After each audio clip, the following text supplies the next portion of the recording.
Back dito sa ating YouTube channel mga kabakyard.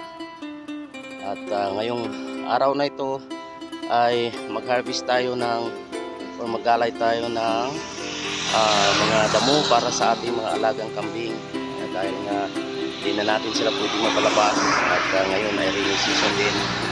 So kailangan natin maggalay ng mga damo para sa ating mga alaga, magkuha ng mga magputol ng mga ipil-ipil para pwede natin ipakain sa kanila. So kung hindi pa kayo nakasubscribe sa aking channel, please subscribe, like, share ang ating mga video, and don't forget to click the notification bell para magiging updated kayo sa ating mga video.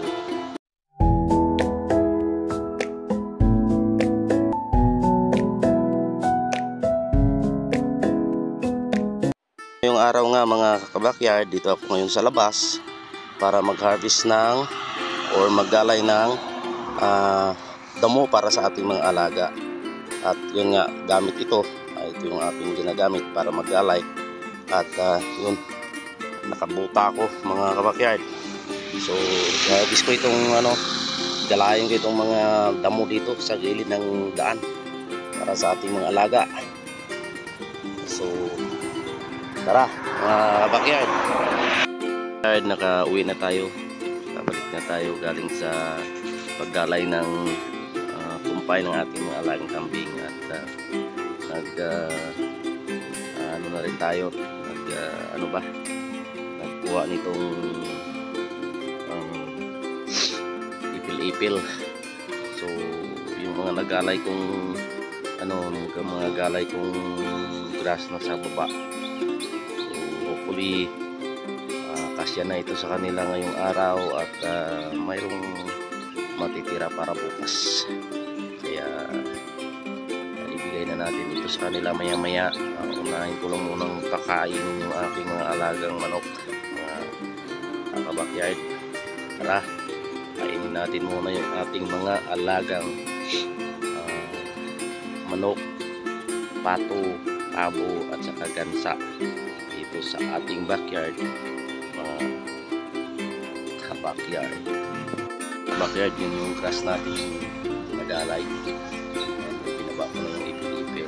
So yung grass, unahin natin itong ipil-ipil pagkain sa kanila, tapos isunod itong grass mamaya. Ayan, ipil natin. Ayan mga backyard, nag slice din tayo ng daon ng ipil-ipil, puno ng saging at itong malunggay mga kabakyard. Ihalo din natin sa pagkain ng ating mga alagang manok, pato at gansa, saka pabo dito sa likod ng ating bahay mga kabakyard. Nag-make mixture ng ating pagkain sa mga alaga natin dito sa mga kabakyard. Ang malunggay kanina, saging, saka ipil-ipil. Ayan, kinakain na nila. Kabakyard, kinakain na nila. Kumakain na sila.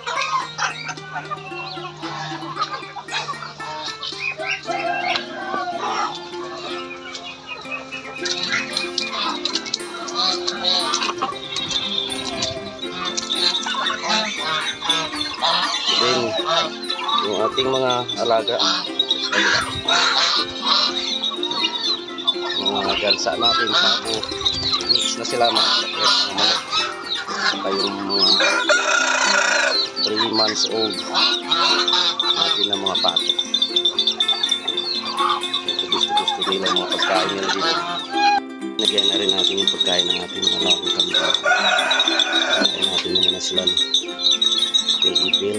Yung ating parato. Yan mga kabakyard, yung ating nag-iisang karnero. Kailangan natin bilhan ng babae. Yan sila. So pagkatapos nito mga kabakyard, isunod na rin natin ibigay yung ginalay natin kanina mga grass. Kakainin maya maya pa, paubos ko muna ito sa kanila. Mga kabakyard, nailagay ko na rin itong aking kumpay sa ating mga alagang grass na ating ginalay kanina. Ayan.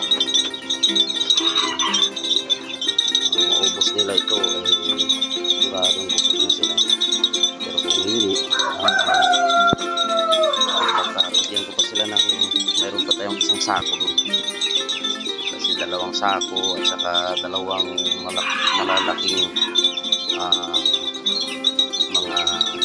ano ba yun na lalagyan yung nagalay ko kanina. So yung isang sako at saka yung isang malaki bukas na yun. Ayan mga backyard. Ayan. Nagalay natin mga damo dahil mayroon itong mga makahiya.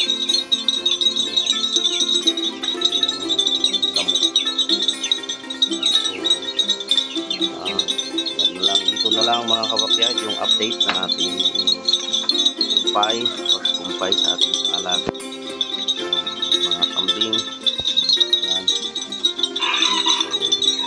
So, maraming salamat sa inyong pagsuporta sa ating kaunting YouTube channel. At kung hindi pa kayo nakapag-subscribe, please subscribe and then share ng ating mga like. And don't forget to click the notification bell so that you will be updated sa ating next upload. Maraming salamat. God bless.